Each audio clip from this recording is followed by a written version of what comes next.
Maintenant, avec ce cessez-le-feu et les différentes évolutions qu'on a décrites depuis tout à l'heure, Israël réfléchira à deux fois à chaque fois qu'elle va tenter de s'emparer d'habitations palestiniennes ou d'attaquer la mosquée Al-Aqsa.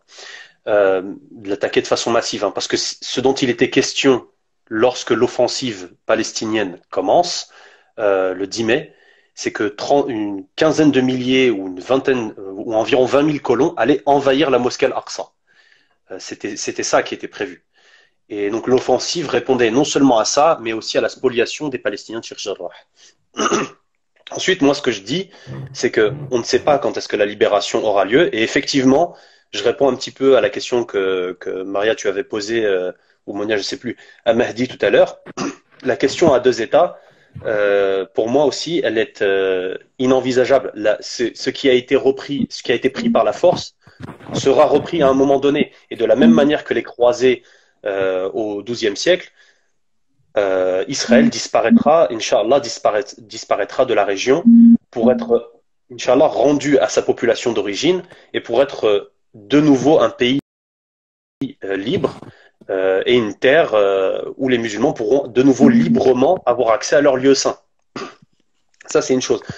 Par contre, on ne sait, comme j'ai dit, on ne sait pas quand est-ce que la libération aura lieu, ça, Allahu A'lam, mais si on ne sait pas quand est-ce que la libération aura lieu, on peut dire aujourd'hui, au vu de la lame de fond qu'on a depuis une quinzaine d'années, donc ce que je disais tout à l'heure, depuis la libération de Gaza, parce que c'est un événement qui est devenu presque un non-événement, la libération de Gaza. On ne se rend pas compte qu'Israël, en 2005 et auparavant en 2000, donc, il faut savoir qu'Israël, jusque dans les années 80, elle est en expansion permanente. Je fais une petite aparté, hein, est en expansion permanente. Israël conquiert Jérusalem, la Cisjordanie, Gaza, le Sinaï, le plateau du Golan en Syrie. Donc elle augmente la taille de son territoire. Donc Israël se veut impérialiste, techniquement, hein, voilà, c'est pas. Donc Israël se veut expansionniste, impérialiste. Ensuite, Israël rend le Sinaï à l'Égypte en échange d'un accord de paix, mais en réalité, on sait très bien que l'armée égyptienne ne peut mettre le pied au Sinaï que sur accord de l'armée, que sur accord d'Israël. Donc le Sinaï est presque un terrain de jeu israélien. Et Israël va conquérir même presque un tiers, voire plus d'un tiers du Liban en 1982. Et à partir des années 80, Israël ne fera que perdre du territoire. Entre 82 et 85, la résistance islamique au Liban, elle a, et pas seulement d'ailleurs, la résistance des patriotes libanais, des musulmans, etc., a permis de repousser l'invasion israélienne en 1985 sur la bande sud du Liban. En 2000, Israël a dû se retirer complètement du Liban. De la même façon, en 2005, la pression était tellement importante à Gaza, du fait de l'intifada, de la révolte armée, etc., que Israël a dû se retirer de la bande de Gaza. Donc on a une lame de fond depuis les années 80 qui nous montre un affaiblissement structurel de la part d'Israël.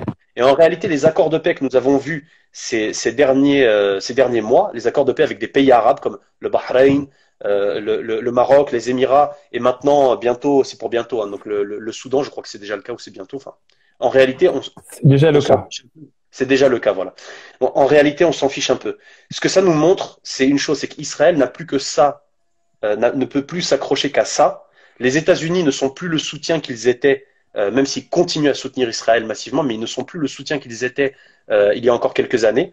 Il faut savoir que, par exemple, en 1973, quand Israël faisait la guerre à plusieurs pays arabes, les États-Unis avaient fait un pont aérien entre leur base et Israël pour ravitailler le pays. Là, aujourd'hui, les États-Unis ne veulent pas faire ce genre de pont aérien, ne veulent pas qu'Israël s'engage dans des guerres longues, ils ne veulent plus se prendre, entre guillemets, ne veulent plus se prendre la tête avec ce conflit. Et Israël n'a plus aujourd'hui, pour assurer sa position, que le fait de faire des accords de paix avec les pays arabes, mais en réalité des pays arabes, pardon, qui n'ont jamais été aussi faibles qu'ils ne le sont maintenant. Le Soudan aujourd'hui, l'Égypte aujourd'hui, le Maroc aujourd'hui, tous les pays arabes aujourd'hui, tous quasiment sans exception, je vois pas d'exception personnellement, sont tous structurellement, politiquement et diplomatiquement beaucoup plus faibles qu'il y a encore même 20 ans. Donc en fait, ce sont des accords de paix qui ne servent à rien à Israël, si ce n'est permettre de distinguer, comme on le dit, le bon grain de l'ivraie, si ce n'est de distinguer les traîtres des gens sincères, et de permettre aussi aux Palestiniens, parce que ce qui fait aussi la force de la révolte qui est actuellement en Palestine, c'est que les Palestiniens ont compris, ont intégré qu'ils étaient abandonnés sur le plan diplomatique et politique. Ils sont abandonnés. Les soutiens qu'ils ont à l'international sont très peu nombreux. Euh, Même s'ils sont là, ils sont en réalité sur le terrain sont peu effectifs. Parce qu'il faut savoir que par exemple aujourd'hui les Palestiniens c'est eux qui fabriquent leurs armes. Il n'y a quasiment plus d'armes qui passent. Tout le travail qu'a fait Israël ces dernières années, c'est de couper ce qu'on appelle Khat al-Madad, donc la voie de ravitaillement qui allait vers Gaza, en s'alliant donc avec les différents régimes de la région, en se servant de bases émiraties, soudanaises, etc., pour empêcher à tout prix à la résistance de se ravitailler. Sauf que la résistance a trouvé des moyens de fabriquer elle-même les missiles, de fabriquer des drones, etc. Donc elle s'autonomise et elle est même encore plus forte qu'à l'époque où elle se faisait ravitailler. Donc c'est ça qui est extraordinaire. Donc je dis si, et je vais m'arrêter là pour permettre à Malek de parler également, si on ne sait pas quand est-ce qu'aura lieu la libération, on peut le dire.